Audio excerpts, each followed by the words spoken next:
clock out.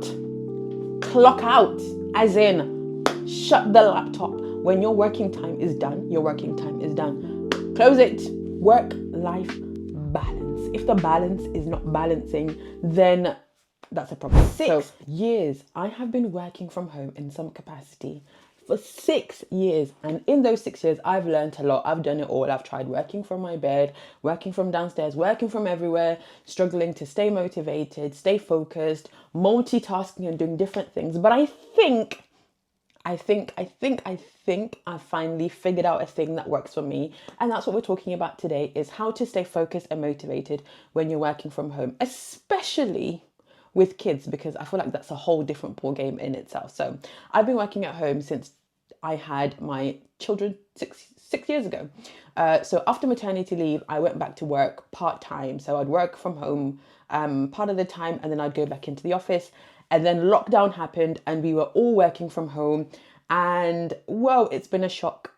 It was a shock. And I've been working from home in some capacity, whether it's a few days a week or full time since then. So I've learned a lot. And people think that working from home is like, you're just working from home. Like, are you even working? Working from home has its challenges as well. And it can be difficult to stay motivated, to stay focused, to avoid burnout, to stay productive, and just to stop doing everything in the house. As a mum, multitasking is a thing. So I've really just learned things and tricks and tools that I'm going to share that have really helped me stay sane, stay motivated, and avoiding burnout at the same time. Because there was a time I was just doing way too much. So this video is for you. If you're an entrepreneur, if you work full time, if you're a content creator working from home, just how to balance work and home and creating boundaries in your space. And I also say this as a recovering workaholic. This is actually funny, me creating this video, because there are times where I've gone the extreme opposite of just working. I can work, as in no joke, I can work from the morning to the evening, just sitting at my desk working. Sometimes I don't even go downstairs to get anything to drink or anything to eat. I'll just be working. Once I'm in the zone, it's difficult for me to stop. So I'm really trying to incorporate healthy habits and creating boundaries around my working space to have a work-life balance, because it can be difficult to do so. So I'll be sharing some do's and don'ts. And the first don't is do not work from your bed. Whatever you do, don't work from your bed. That just creates a mess. You sleep in your bed. Now you want to be working from your bed. We want to create healthy boundaries and spaces where you work. So don't work in your bed. You just wake up and all of a sudden you turn your laptop on and boom, you're working. You haven't even brushed your teeth and there you are working. You wake up 2 minutes before their alarm goes off to start your meeting and you're there frazzled and you've not even done anything and you start working. Don't do that. Don't do that. Instead, what we want to do is create habits. We want to create a routine. Set yourself a routine to work with. So whatever that routine is, whether you wake up in the morning and you go for a walk, or you wake up in the morning and you make yourself a healthy breakfast, or you go to the gym, or you read your Bible, like whatever it is, have some time. Don't go from sleeping 2 minutes later, you're at work. Just try and incorporate some healthy habits. So my habit that I've really worked hard to try figure out and I've tweaked over the years and I'm still tweaking is I'll wake up. I have 2 kids that I have to get ready Monday to Friday that go to school. So we have a routine. So before they wake up, I have things that I do in my own space and time. So I will wake up, I will pray, I will journal, I will work out, whether I'm going to the gym physically, sometimes I can't. And sometimes I'll just work out from home.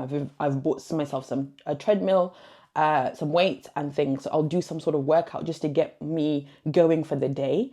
And then I'll have a shower and one of the things that I've really found helpful is actually like getting dressed and not just staying in like the gym kit. Like I will just get dressed for the day. So I've bought some like just little cute outfits that I wear at home, and I always just start to try and look presentable, because I do have a lot of meetings where I work with clients, where I'm having coaching sessions, and I like to just look put together. And when I look good, I feel good. So definitely getting dressed and just making myself look presentable. Like I put perfume on. My husband's like, "Why are you putting nice perfume on?" Because when I feel good, when I look good and feel good, like there is just something about it. I'm ready for the day, and yeah, it just helps me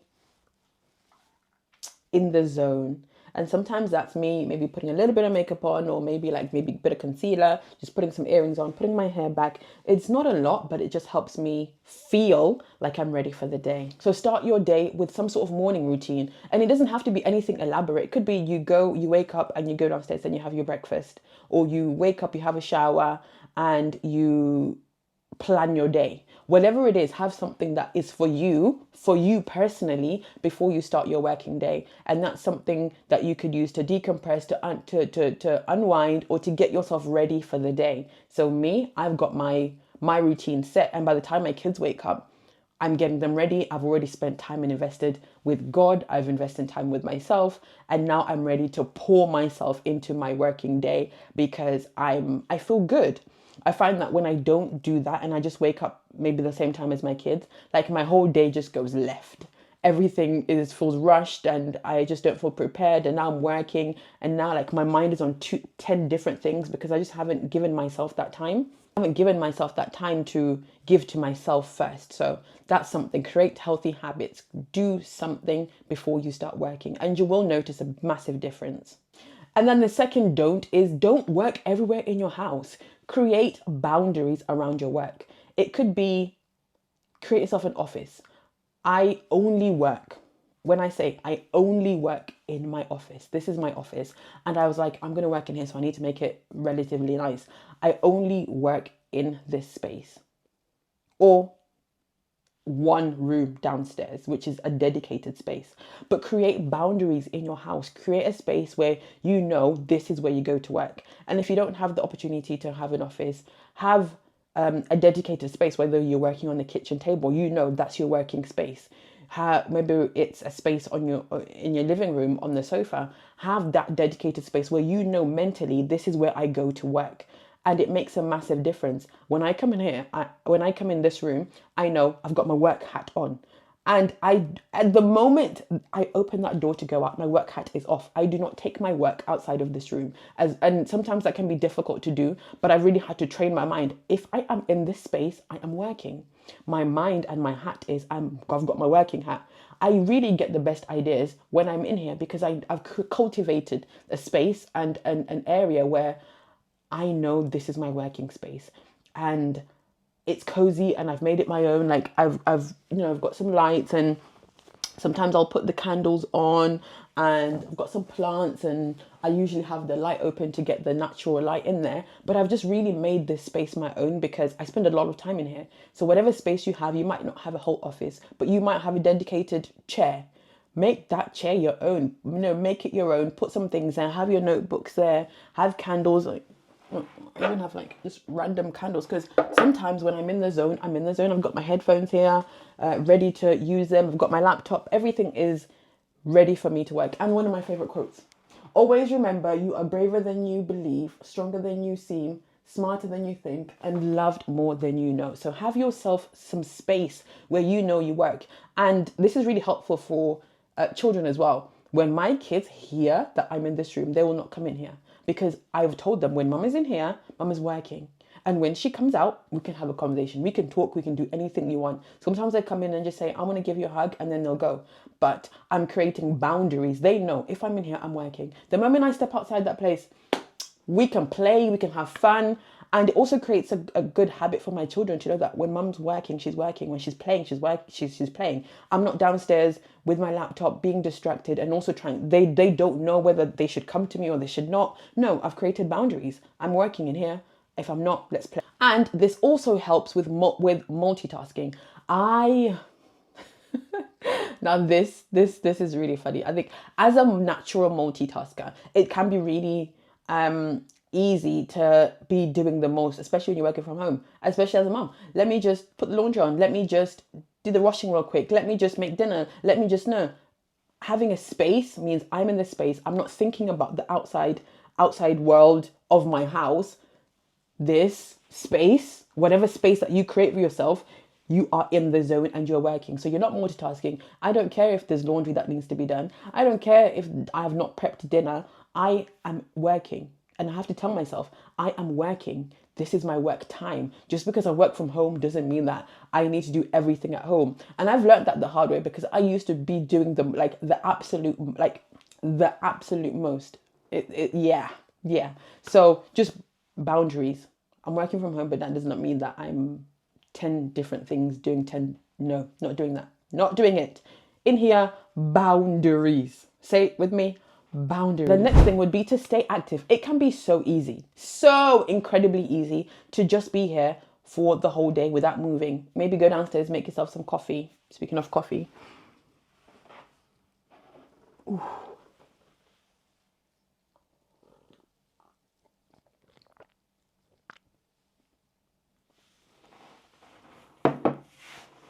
Yeah, it can be so easy to just stay sitting in one. I've done this many, many, many, many times. Or I'll say, oh, on my lunch break, I'm going to go for a walk. And then I don't, because I'm just so engrossed in my work. But stay active. And that goes back to having a routine. So it could be you work out before work, or you, during your lunch break, you go for a walk, or after work you go for a walk, or you go to the gym, or you do something. But make sure you stay active, because it's not really healthy sitting at a desk all day. As humans, we weren't designed to do that.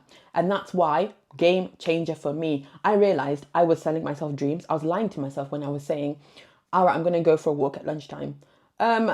I don't. I barely leave my house unless the weather is really good, and half the time it's not in England. So I was like, what can I do? And I bought myself, I invested in a walking pad and a standing desk. Now, this thing has been such a game changer for me. I was hitting maybe 3,000 steps a day before, but now I get to still do the work that I'm doing. I'm killing two birds with one stone. Two birds, one stone. And I get to still do my work, but I'm just walking. So I hop between this room and my spare bedroom where the walking pad and my desk is. So if I'm feeling a bit tired, I will come in here. Or if I've got something I really need to concentrate on and I can't do two things, I will come in here and work. But if I'm just doing a light work, or maybe sometimes even meetings, I will go in the spare room and I'll just go on my steps and work, or being the meeting. And it's been a game changer. And I've been consistently hitting more than 10,000 steps a day, doing what I was already doing. So if you can, and you've got the space and the capacity, get yourself a walking pad and a standing desk, because you don't have to, your health doesn't have to suffer just because you go to work, or you've got a 9 to 5, or, you work from home. You can still be active, get your steps in. And I found that my back has been so much better for it, because I'm not slouching, I'm not sitting, I'm walking. And it's been really fun just seeing myself be more active and feeling more healthy. And I feel better whilst I do my steps. Sometimes I just need a break from sitting and I'll go on my walking pad. So that's been such a game changer. If you don't have it, get outside, walk, take a walk, a 5-minute walk, stretch, do some stretches. There are home workouts that I do as well. Sometimes if I don't get to work out in the morning, I will take my lunch break and either maybe go to the gym or do a home workout.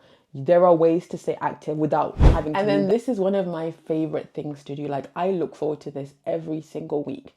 If I've been working from home all week and I've maybe not been to the office, I will get myself ready and I will go to a coffee shop, like my favorite coffee shop. I have a few favorite coffee shops. I'll go to a coffee shop and I will just sit and work there. And it has to be like aesthetically pleasing. It can't just be any coffee shop. And I'll just sit and work and maybe grab some cake and tea, or maybe have some lunch there. But this is something that I really look forward to, because it's just, sometimes working from home, it can be lonely. It can be, sometimes it can be overwhelming. It can be isolating. It can be hard to focus because there are just so many things around us. So having that time where it's just, I'm taking myself out for coffee, can be really nice. And I really look forward to it. Maybe because there's tea and cake, I don't know. But it's a different environment and there are people there, and it just makes a big difference. I take myself a coffee and I maybe bring my journal or a book and just read, or journal, or reflect, or just watch people. Sometimes I people watch, and it's just a fun experience for me that I do and try and do every single week. And this is typically what I do on a Thursday if I'm not overly busy. And it's just something that I look forward to. So get out the house if you can. If you don't have any coffee shops near you, go to a library. maybe go into the office, or if you can, just go into a coffee shop and just work there for a couple of hours. It doesn't have to be the day. It can just be for a few hours where you know you're going to the coffee shop to do this task and you've given yourself 2 hours. And then another thing I would say would be meal prepping and eating healthy. It can be so easy to go downstairs, get a little snack. Go downstairs, get a little snack.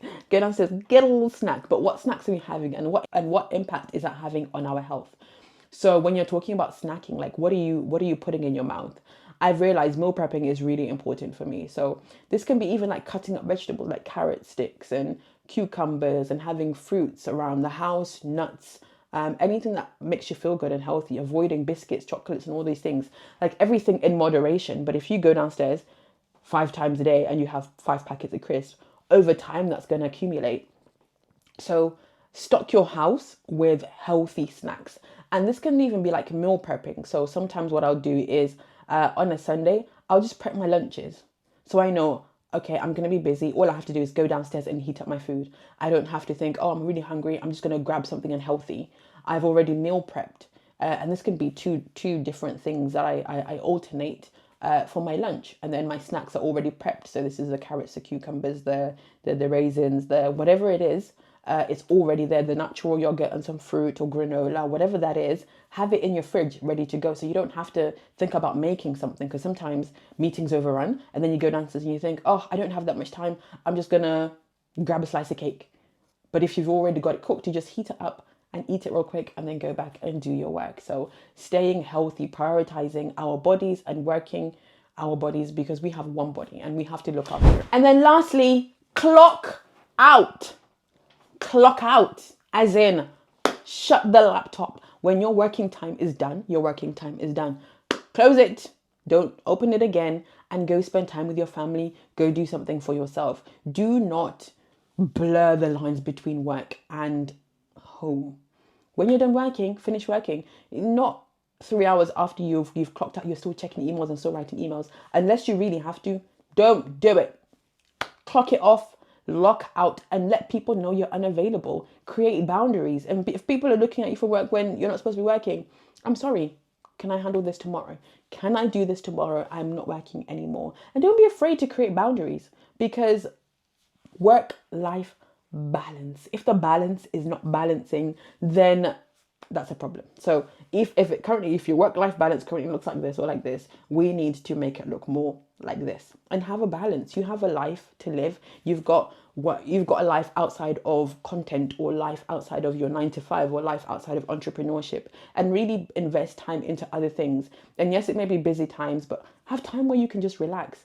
Whether that's like a nighttime routine, what do you do at night to unwind? What do you do to relax? Figure out what you like to do and do more of it. I love reading. After work, I just love to read. I love to have a bath. I love to do my self-care. I just love to do something, like I'll listen to a podcast or listen to a video and just unwind or journal. Like those are the things that I like doing. So whatever that you like doing, do more of that and really take time to recharge and be ready for the next day. Again, we are all about balance in this year. So those are my top product. I think there's like 6. I don't know. I stopped counting. Those are my top productivity working from home tips. If you're working from home, let me know what are some of the things that you guys do to stay sane, stay motivated, stay productive, but still keep that balance. So again, if this has been really helpful, don't forget to subscribe.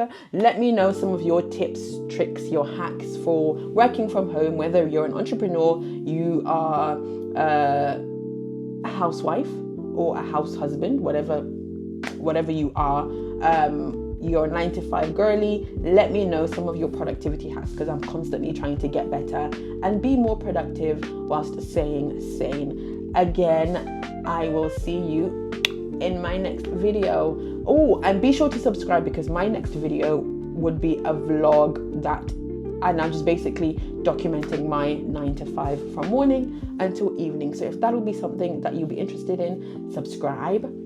I will see you in my next video.